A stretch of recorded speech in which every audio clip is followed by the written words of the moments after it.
12 Weaknesses of Modern Men, a warning from Grimface. If you truly seek to dominate people, to control entire nations, or bend societies to your will, you must understand that control is an art. It is not always about force, but about shaping minds, manipulating systems, and creating dependencies so subtle that those under your control never realize they are being dominated. I have lived through this reality, not once, but twice, under two regimes, where freedom was a lie, where control wasn't just enforced with guns, but with thoughts, with beliefs, and with quiet coercion. It starts slowly, a step at a time, until the masses wake up one day and realize they are no longer free, if they even wake up at all. In the Soviet Union and East Germany, I witnessed how governments could systematically dismantle the will of the people. But this isn't just history. The tools of control are timeless, and they work just as effectively today as they did then. If you desire power, if you seek domination, these are the 12 steps to building an unshakable regime of control. Number 1, isolate people. The most fundamental way to control a population is to isolate them from one another. It's not about locking them in prisons with physical walls. It's about building invisible walls between people. Prevent them from forming real communities. Replace genuine human connection with shallow digital interactions. Make them feel as if they are part of something through social media or TV. But in truth, they are more alone than ever. When people are isolated, when they're alone on their couches, divided from their neighbors, they become easy targets for manipulation. Encourage passivity. Make staying at home feel safer, easier, and more enjoyable than going out into the world. Couch potatoes never challenge authority. They never rise against a system that quietly enslaves them. If you can make isolation comfortable, people will imprison themselves without even knowing it. Number 2, destroy all spiritual connections. One of the greatest sources of strength is a connection to something greater than oneself, whether it's religion, culture, or deep-rooted heritage. This is why every tyrant, every dictator, works to sever these connections. People with strong spiritual or cultural roots are harder to manipulate, harder to control, because they draw strength from values that transcend the present moment. You must undermine these connections, turn their spirituality into superstition, ridicule their traditions, and frame their culture as backward or primitive. Make them live only for the here and now. People who have no spiritual or cultural grounding are lost. They are like leaves blown in the wind, easily directed wherever you want them to go. When they have no faith in something higher, they will look to you for guidance, for meaning. Number 3, vilify all old knowledge. Knowledge is power, and old knowledge, the wisdom of the ages, offers people alternatives to the control you seek to impose. You must destroy it. You must convince people that anything old is irrelevant, outdated, or even dangerous. Start by discrediting practices that empower individuals, such as natural healing or self-reliance. Make sure the masses believe that only modern, mass-produced solutions can solve their problems. Replace traditional medicine with pharmaceuticals that you control. Make people believe that only the products you sell, the ones you can patent and profit from, are valid.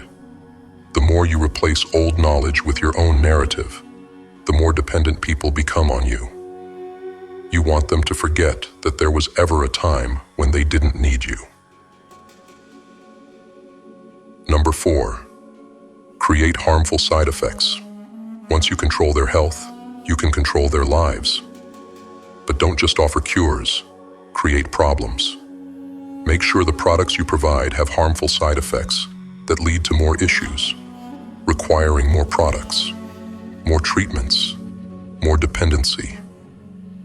It's a perfect loop. Every time they turn to you for help, they become more deeply entrenched in the system you've created. This is more than just about making money. It's about maintaining power. When people are constantly dealing with health crises, they're too distracted to question the system. A sick population is a weak population, one that looks to you not only for solutions, but for survival. Keep the population dependent on treatments they'll never escape from, and they'll be too preoccupied to rise against you. Number 5, use addictions to control. Addiction is one of the most powerful tools of control. It doesn't just dull the mind, it chains the spirit. Whether it's through alcohol, drugs, or even addictive media and technology, keep the masses hooked.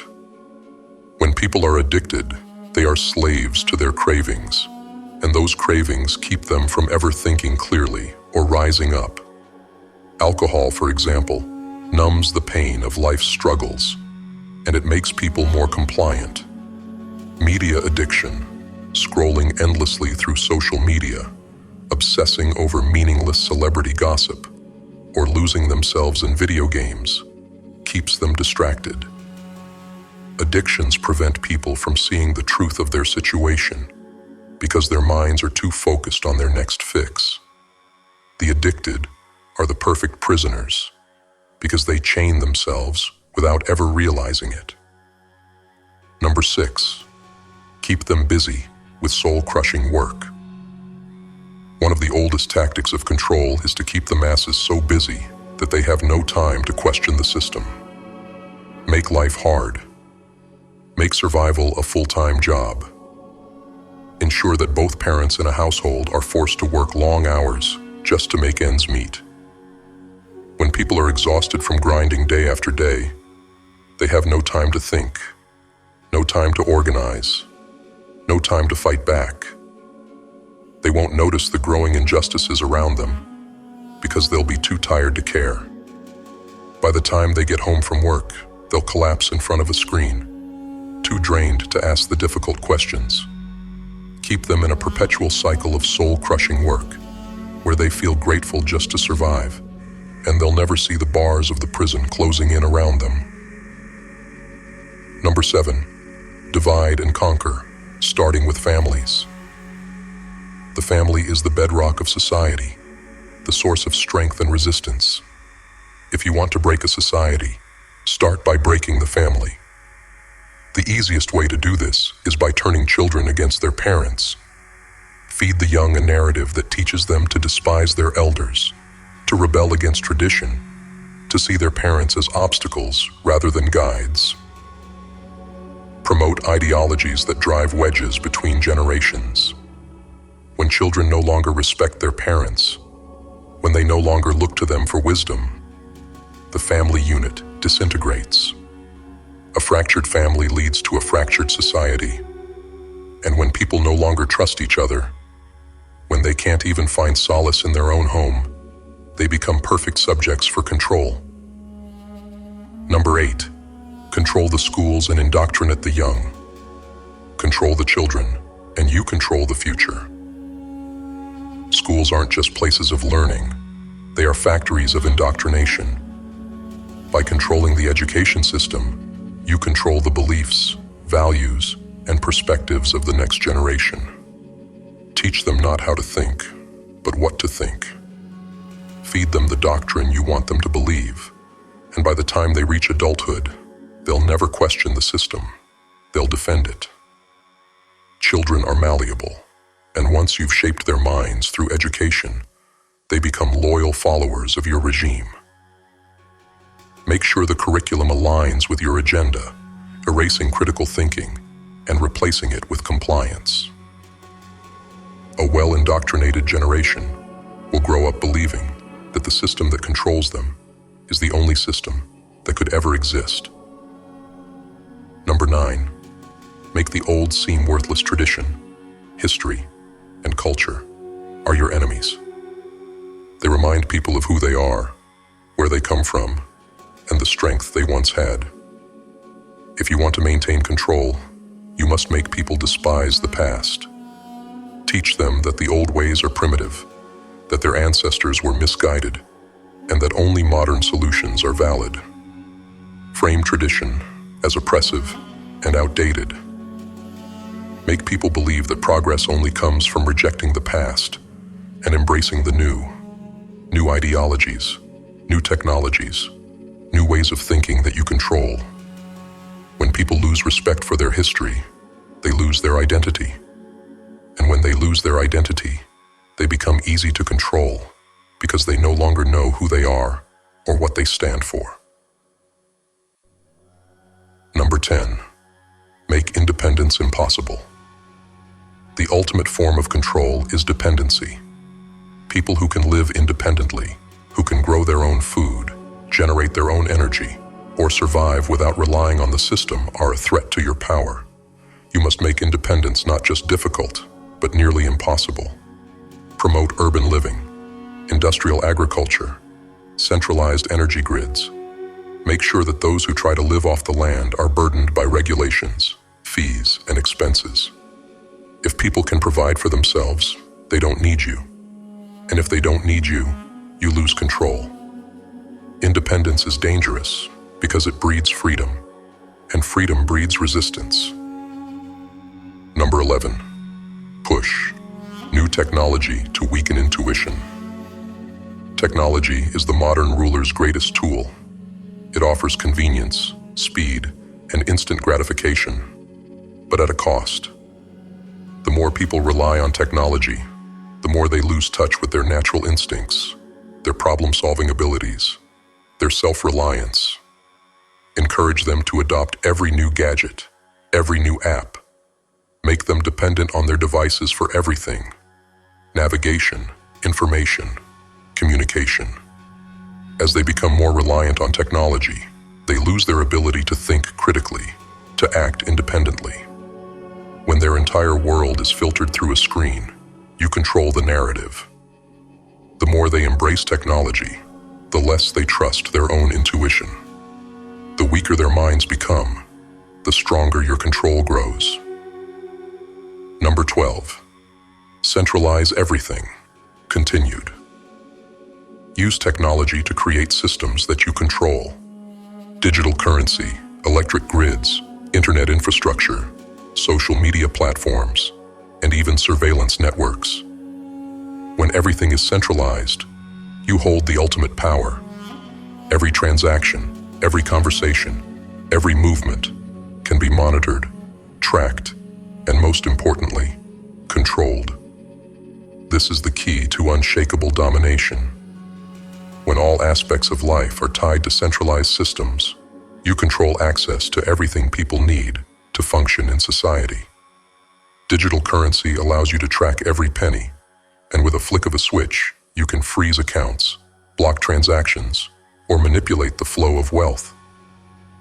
The moment someone steps out of line or questions your authority, you cut off their financial lifeline. Control the energy grid, and you control the very power that keeps their homes lit, their businesses running, their world turning.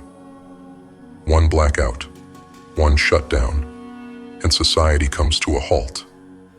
People who are dependent on centralized energy systems are completely vulnerable to your whims. They can no longer generate their own power or live off the grid. Their reliance on you becomes absolute. Social media and internet platforms are equally crucial. They are the tools through which modern society communicates and shares information. If you control these platforms, you control the narrative. You decide which voices are amplified and which are silenced. You control the flow of information, shaping reality itself. With the ability to shut down communication, you can stifle dissent, prevent uprisings, and keep the population blind to the truth. Surveillance is your watchful eye, the tool that ensures no one escapes your reach. With cameras on every street corner, tracking devices in every phone, and data collected from every online interaction, you create an omnipresent force that no one can hide from. Even the thought of rebellion becomes futile when people know they are constantly being watched. The fear of being monitored is enough to keep most in line without you ever having to lift a finger. Finally, centralize identification and legal systems. Create a world where people's identities, rights, and permissions are tied to a single system, a system that you control. If someone needs access to healthcare, transportation, or legal protection, they must go through your centralized database. Should they disobey, defy, or challenge the system, you can revoke their access, essentially erasing them from society. Centralization is the final step in achieving total control. It ensures that every aspect of life flows through you, and with one keystroke, you can decide who thrives and who suffers. It is the most efficient, effective form of domination, and once it's in place, there's no escape. This is how you dominate. This is how you take control of not just individuals, but entire nations. The steps I've outlined are not just theory. They have been tested, refined, and perfected over decades by regimes that understood the art of power. I've lived under these systems, and I've seen how they crush the human spirit. But here's the thing. Once the people are fully in your grasp, they may not even realize it. You won't need to use force, because they'll have become prisoners of their own making, addicted to the comforts and illusions you've provided. They'll believe they are free, even as the walls close in around them. So ask yourself, what kind of power do you seek? Do you want to rule with brute force? Or do you want to control so completely that people willingly offer up their own freedom? The choice is yours. But remember, the stronger your grip, the more likely it is that someday someone will try to break free. Because even in the most tightly controlled societies, a spark of rebellion can always ignite. Stay vigilant, stay powerful, and never let them see the walls you've built around them.